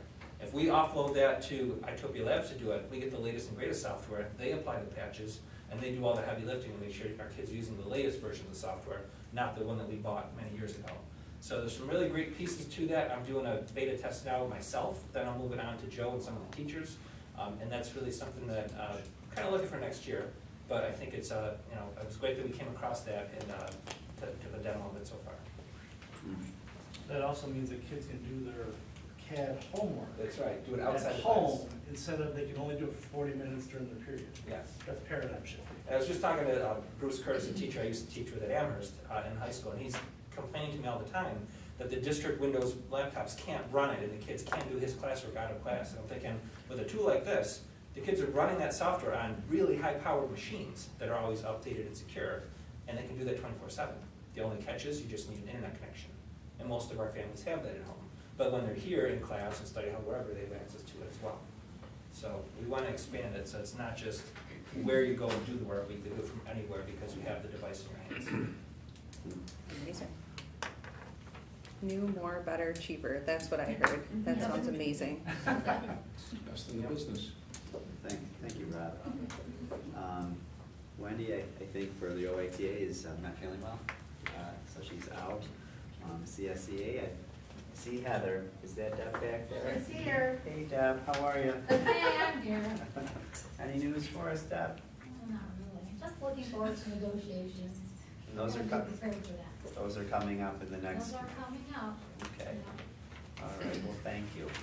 Yeah. And thank you, Heather. Glad to be here. Yes, glad to see you. On to new business. As long as I'm not missing way on new business.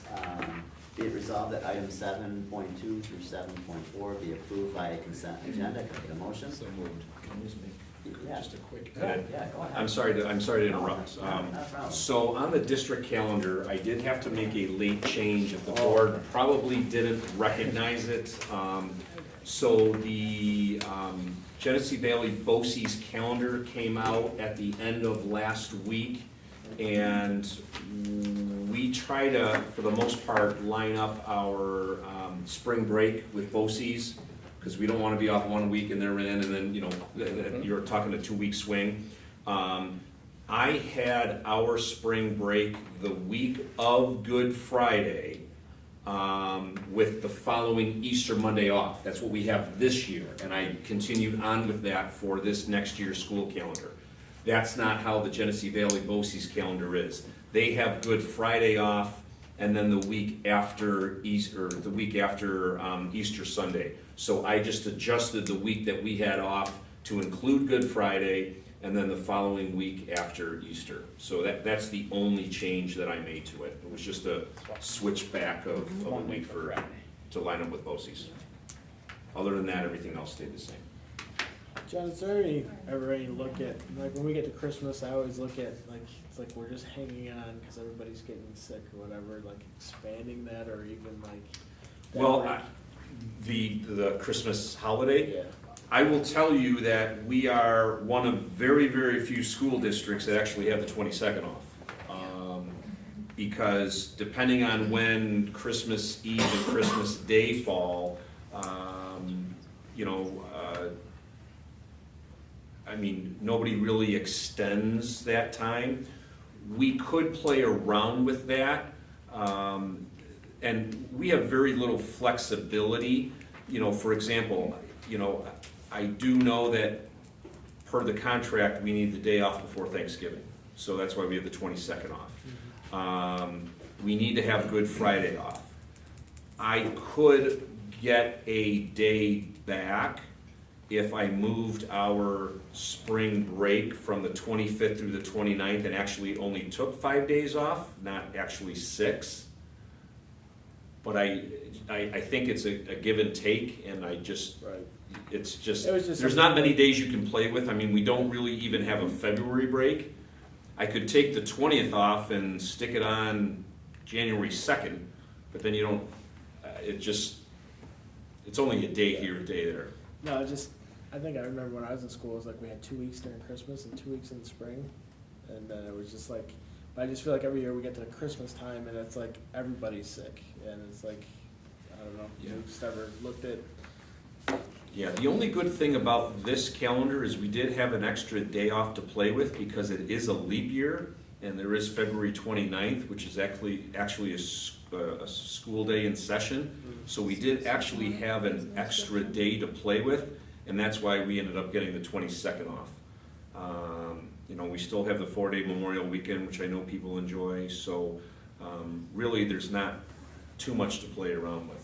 So I was a bit the opposite of that, Pete. When you had that superintendent conference day in January, I was ready to send him back to school. Yeah, no. I was thinking that was That was too many. So I looked at this and I see you didn't have it this year.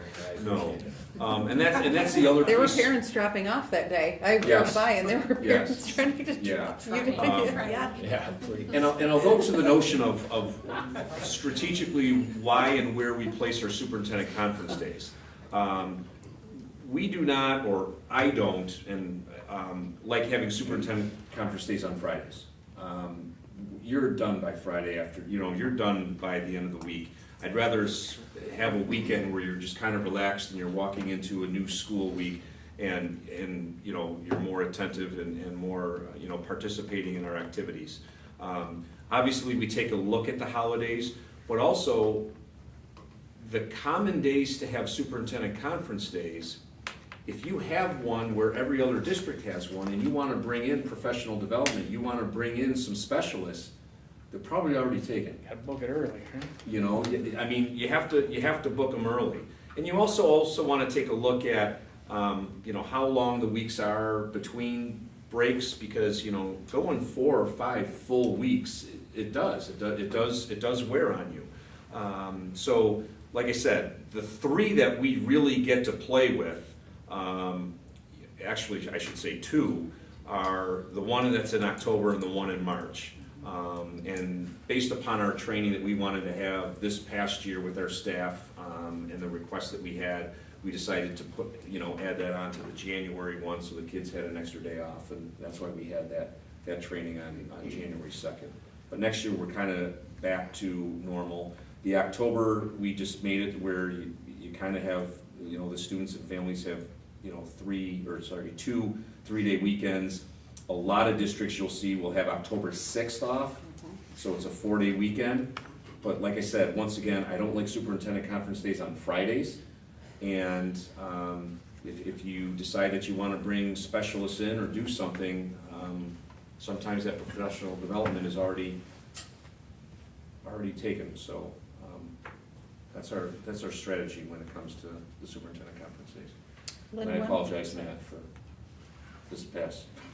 I wondered why your daughters were rolling I around got town. through I it. didn't know what was going on. Usually they have a good eye on them. Well, I was worried. sometimes enough's enough. It's nice to miss them every now and then, right? Lynn, when is, parent-teacher conferences? So once you approve the instructional calendar, then I sit down and we look at our trimesters and where they end so that the report cards are available. It's usually a December date for your first, and then in March we'll have 2 half days so that and more, like our 4th and 5th grade teachers really do struggle to see every family with Right. one day. So that second day is really beneficial to them. So those will be after-hour conferences? They will be, yes, well, the way the seat time works kind of goes to what Pete was talking about. We have to make sure I don't have too many half days in a week because it'll affect negatively my seat time. So I think it'll be like we did 2 years ago where it would be the half day early release, then the superintendent, and then another half day. So there will be a couple weeks span between the conference days, just because if there's a superintendent day and kids are not in session, I can't then do an early release. Okay. Kind of mentality, does that make sense? It does. Okay. So those will be announced after this is all formalized. Gotcha. Okay. And we're pretty much bound, right? Like, we're bound to have 181 days, right? And then within the contract, I think it's 186 days that we're asking our teachers to be here. So there's not a ton of wiggle room, right? So like, you can play with these days here and there, but other than that, it's just based on district preference of where, you know, where you want it to be. There's not much wiggle room. There really isn't. You know, you have a day or two, like Just not. mentioned for a holiday, you have the 2 superintendent conference days, and then it all adds up. Right, So, it just doesn't. Hey, Carl, I forgot where I was in the process. Did we get a motion? I don't know, you're fine, John. I appreciate that. Matt Lamb won that one. Matt, one was that? That, good to see you. Yeah, no, yeah, so you made a motion to approve, the, consent agenda, 7.3 through 7.4. Thank you. Could somebody second I'll that? second it. Thank you. There we go. And there's no further discussion, John? I just wanted to Okay, point just out let to us the go. board. Okay, all in favor? Aye. Opposed? Motion passes. So that takes us on to communications. Carla, do we have any communications? Okay. Discussion roundtable. Got a paid lunch equity waiver here, John, and Yeah, do you wanna? We kind of briefly talked about it Right. earlier when Jackie brought up the, Maria, I feel like my mom. When Maria brought up the free lunches, and Dan did too about the districts that are doing that. We do have that option. We do have an excess fund balance. We are only allowed to have 129,403 as our fund balance. We have 451. 520, and we exceed our fund balance by about 322. We have to submit a plan to the state on how we spend that down. We've been having discussions with Mary, and trying to get her to spend some money out of that. And one of the ways, you know, John had mentioned that you guys had asked about potentially, you know, other districts are doing the free lunches, why aren't we? So the waivers that were in place for the last 2 years that allowed us to do that are gone, those expired, those sunsetted. Now they've offered, now that the districts have this excess fund balance, they've offered that, you know, you can do this other waiver, it's a new waiver. It expires June 30th, 2023, but we could use that to fund free lunches. Now, we wouldn't be able to backdate to the beginning of the year or anything like that. Obviously, people have been paying for lunches throughout the year. But going forward, the thoughts were maybe we could make this effective February 1st if we get an approval. Would this be K through 12? Because UPK is already funded, correct? So it would be K through 12? Correct. And lunch only, no? not Breakfast and lunch, either or both. And this alone won't be enough to, can you It's only lower about prices, $70,000 or worth. will you, can you lower prices if we go back to charging, or Would you? For next year? Yeah. Yeah, we could revamp that. I think this year she, did not increase, knowing that we had the fund balance. I have not looked at projections for this year, where we are standalone. If that will add to the fund balance or reduce the fund balance, but, going forward next year, yeah, they could look at. I know there's some issues with a thing called paid lunch equity, that might require, increases, right? Under US, Yeah, DA. yeah, so there's a formula that she has to plug some numbers in to figure out if we have to raise our lunches. But, you know, we'd look at it at that point in time. If we don't have to, obviously we wouldn't. So wait a second. So,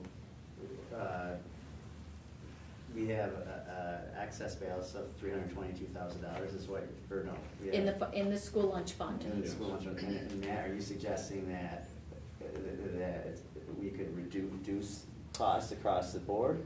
So my understanding was this alone wasn't going to be enough to get us to where we need to be, so the next steps, if we go back to charging, could be reduced, so it's gonna be free for the rest of this year. It would be free for But the in rest the of this future, year, maybe we'll and just- would only take a chunk of about 72,000 off of that. Okay. So there are other options, that Mary has offered, or we've discussed, is getting some equipment, and I apologize, I don't have that list here, but she does have some options. We're struggling to get to the 322. We have to submit a plan that says we're gonna spend $322,000 before the end of the school year. You It's have not to do gonna that, happen. you have to do that in 1 year, or you have it planned to Replace work that equipment down over the course of over the- time? It's a plan to bring It's a it plan to down. bring it down by June 30th of Yeah. 2023. Yeah, but the plan can cover multiple years. No, the plan needs to be spending it down by then. Doesn't mean that we're gonna hit that target. Right. We just need to submit a plan Good and say we're faith gonna effort. try to do Good this. faith effort. Good Good faith faith effort, effort. yep. So on the board here, or for the options, is we could have, This would be one option that would get down 72,000. The other one we're exploring is, she's got some equipment purchases that she wants to do. We currently don't allocate any expenditures for our cleaning and custodial staff or our maintenance staff for the work that they do in supporting, the cafeteria program. That would be, just provide some financial relief to the general fund that would assist in using up some of that fund balance, is allocating one FTE. And Jordan and I talked about what that would be, of one of our custodial staff, between probably halftime elementary, halftime high school. So, the thoughts are we could allocate that's one person, salary and benefits for that one person, that would help. Equipment, we do feel that there is, some increased prices that are gonna cut into that as well. So, we're working out that plan. But right now, for discussion right now is, do you guys wanna move forward with the free lunches for the rest of this year? Yeah, I think it's too bad that we didn't know this. In I mean, November. yeah, we could have potentially, Right. with this type of money, if you're saying only 70,000 to knock down 90 days left, which is half the school year, we could have funded Right. the What about whole like year. in the budget you had for the floor cleaner for next year, is that something you could do? Nope, there's only certain equipment that you can purchase out of the school lunch, food lunch so account. you could potentially replace like mixing bowl, steam jacket, kettle, things Correct. like of those natures. Correct, and those are some of the things that she's got on the list, I don't remember what they Well, were, when you but said the custodial very stuff. specific. And it can't be capital related, so for example, if she needed electrical work done in there and to wire something, that isn't covered, because that would be under capital. But putting in a new steamer, yes. Putting in a new register, cash register, that would be a new serving line, that would be, so. And unfortunately for us, unfortunately for us in this situation, both of our cafeterias have recently undergone remodeling, so there's really not a lot of, equipment needs, so. Can you use it to purchase food for Yes, district? yes, So this could go beyond breakfast and lunch, potentially, for our students while they're here.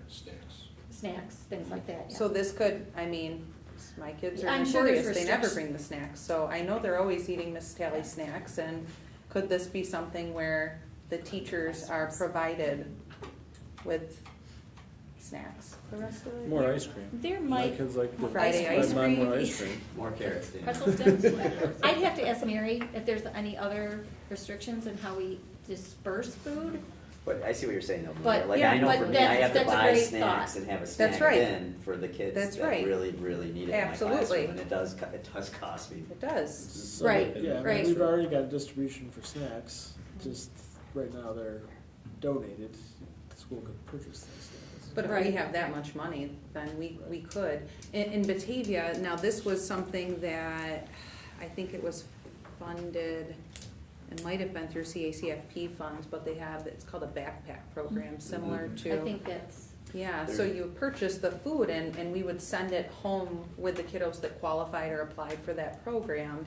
I think it's income-based, and we were able to provide, have we ever done, we used to have something We do like that. Yes, we do that currently. So what is that funded through? It's the United Way, Okay, so it doesn't really necessarily have qualification like Gotcha. you used to with that program, it's not as restrictive, okay, which is nice. very cool. So something too is long weekends.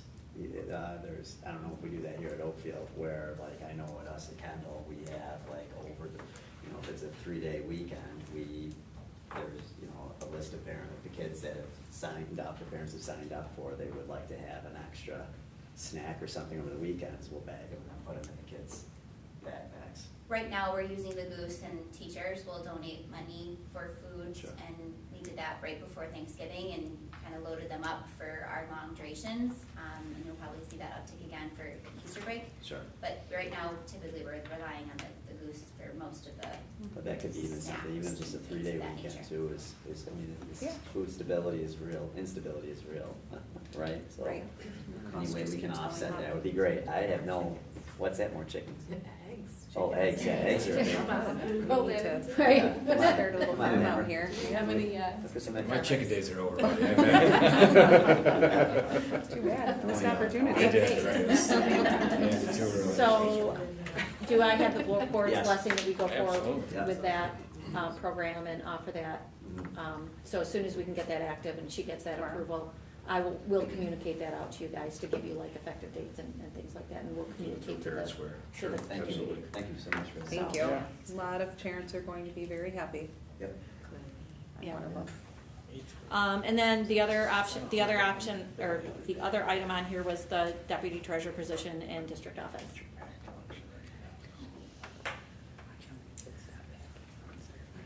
I don't know if we had any more questions about the deputy treasurer position. You did? I did. You did not? There's more than just you. Did anybody else have any other? I am, but I'm looking down to the two people on the other side. Yeah, there we go, the blue crew, I'm sorry, you guys coordinated. We didn't get, I know. I guess, Dan, come on yeah, over. Dan, go over there, I guess. put it- Went over the got pool the table. memo, Yeah, I guess, right, I don't know, we're Put outnumbered. them in eighties. I don't know, do we have any more questions? You've given us a ton of information. Clearly, there is a need for this position. It's budgeted in, or it's projected in our budget for next year. The question is do we want to do this now or wait until then? I think there is a need to have it happen now. Could they come on as a food service worker this year? Well, the plan was for me to use the ARPA funds for this year. Out of the box thinking. So, yeah, I like it. ARPA funds will carry this year I and guess I then, assume we're talking about the following budget year, is that what we're talking about? Or are we talking about it sooner? 23, 24, I put that in. Are you talking about in So we dedicate that to the budget, when the budget. I'd make it part of the budget discussions, yeah, Okay. that would be my take, but as you say. No, I'm just teasing you, I'm teasing. Okay, so we'll make it part of the budget discussion and then and move from there. Okay, so we're waiting. Okay. Okay, on to personnel. Thanks, Christine. Be it resolved that items 10.2 through 10.10 be approved by consent agenda. Can I get a motion? Can I get a second? Second. Any discussion? All in favor? Aye. Aye. Hi. Opposed? Motion passes. Okay, 10.11. retirement. Be it resolved that the Board of Education accepts the retirement of Rosemary Youngfight, effective February 24th, 2023. Can I get a motion? So moved. Need a second? Second. Any discussion? Can we say no? You can, but I don't know if you'll listen. We've tried in the past. Yeah, I don't think they listen. Should we give it a Can we shot? not approve it? Yeah. Well, I'd like to thank Rosemary, or Rosie, for her service, and wish her the best of luck in retirement, and anything that she does after this. So thank you. All in favor? Aye. Aye. Opposed? Motion passes. On to Patricia Trinder.